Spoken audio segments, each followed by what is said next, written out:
सारी न्यूज रे सानाम को सागुंदाराम दाराइकान 11 फेब्रुआरी खन झारखंड बिहार उड़ीसा आसाम पश्चिम बांगला नोआ को मोड़े गोटान पनत रे मारांग बुरु बांचाओ 2023 साल रे सारनाधरम कोड लागू लईते आदिवासी सेंगेल अभियान सालखान मुर्मू और सुमित्रा मुर्मू आहते अनिर्दिष्टकाल रेल रोड चाका जाम हुई रिया कथा बाड़ायोग कना देला एनखान मन सालखान मुर्मुआ वीडियो वार्ता बन आजम्मा। सेंगेल का मारांग बुरु बचाओ भारत यात्रा जारी है।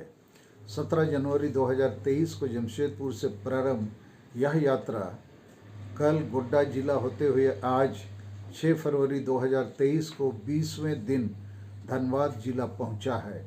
आगे कल 7 फरवरी 2023 को चेंगवासा पहुंचेगा। यात्रा का उद्देश्य जन जागरण है। यात्रा का नेतृत्व पूर्व सांसद सालखान मुर्मू और सुमित्रा मुर्मू कर रहे हैं। मारांग बुरु पारसनाथ पहाड़ को जैनों